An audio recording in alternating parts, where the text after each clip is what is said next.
હાથ જોડવાથી પાછું બોલો. વિતરાગનો આખો માર્ગ જ વિનયનો છે.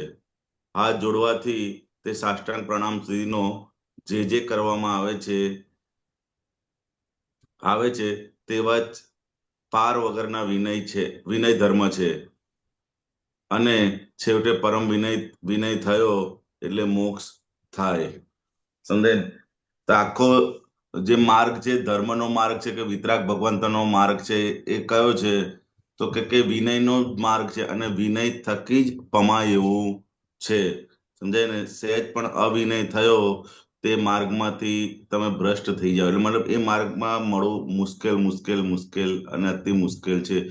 અને કોઈ પણ વસ્તુની પ્રાપ્તિ અગર આપણે કરવી હોય તો એ વિનય થકી જ એની પ્રાપ્તિ થઈ શકે છે. એટલે આપણે અક્રમનું જે બેઝ આપ્યું છે કે પરમ વિનય અને હું કઈ જ જાણતો નથી એ ભાવ, એ આપણો અક્રમનું ફાઉન્ડેશન છે, અક્રમ વિજ્ઞાનનું.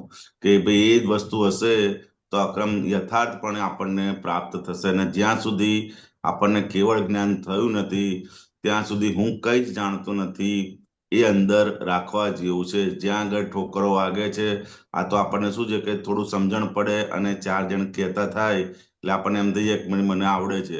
પણ જેવું અંદર ઊભું થયું તો નવું આવતું બંધ થઈ જાય છે. એટલે વિનય ધર્મ છેક સુધી, જ્યાં સુધી કેવળ ના થાય ત્યાં સુધી એની જરૂર છે ને છે જ.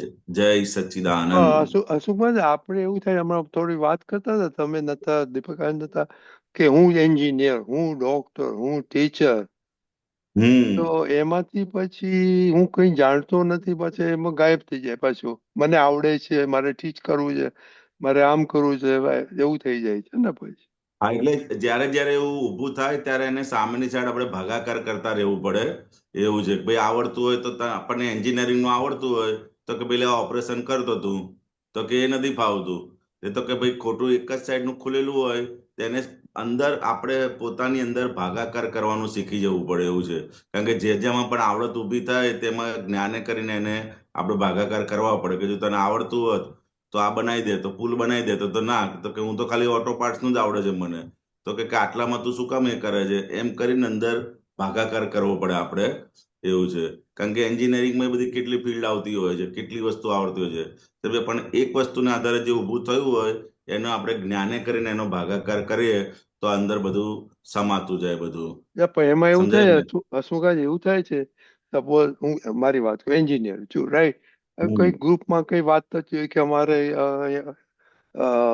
સોસાયટીમાં કઈ પ્રોબ્લેમ, તો એમ થાય કે ચાલ, મને મને તો ખબર છે, આવડે છે, એટલે હું કોઈ પૂછે નહીં તોય હું બોલી નાખું, ચાલ હું કરી નાખું આમ, કે હું એન્જિનિયર છું. હમ એ તો ખોટું હમ કહેવાય ને, કારણ કે ના, પીપલ. એટલે એ ગ્રુપમાં આપણને આવડતું હોય કઈ પણ વસ્તુ, કેવું છે આ જ્ઞાન વસ્તુ, કેવું છે કે આપણને કોઈ પૂછે ને તો જ આપણે એનો હા, ઉત્તર આપો, એટલી આપણે જાગૃતિ કેળવવી પડે.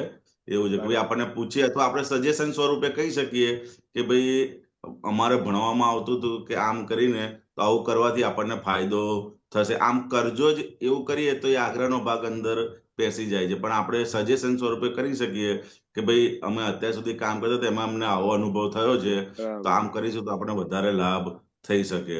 એ ભાષામાં આપણે એને જણાવી શકીએ. એવું છે. પણ ઊંને આવડે છે ને એના આધારે આ જ સાચું છે એ પકડવાનો ભાગ છે. તો પછી એવું નહીં કરે તો આપણને પછી એની અસરો બધી અંદર વર્તાતી રહેશે. પણ બરાબર. સજેશન સ્વરૂપે હશે તો ભાઈ એની અસરો આપણને વર્તાશે નહીં. નહીતર આપણને આવડતું હોય ને એ પ્રમાણે ના કરે ને તો પછી એની અસરો આપણને રહે જ કરે. આપણે બધાને કે જ કરે, જો મેં કહેતો હતો પણ એવું ના કર્યું ને એટલે હમ. કે હવે આ પ્રોબ્લેમ થાય છે એમને. આવું થાય. બરાબર. હા, પણ આપણે સજેશન સ્વરૂપે હોય તો પછી એ વાંધો ના આવે. એવું છે. Right, right. આપણે ધીરજ રહેતી નથી કે આપણે જેનું બતાવીએ સોલ્યુશન હા, ઇમ્પ્લિમેન્ટ બતા એટલે કરે તો એ ઉભરાઈ જાય, લોકોને જ્ઞાન ડાયરેક્ટલી ઉભરાઈ ખબર જાય છે પડે આપણું. કે ભાઈ આને કઈ નોલેજેબલ છે, એવું આપણે ધીરજ હા નથી રહેતી.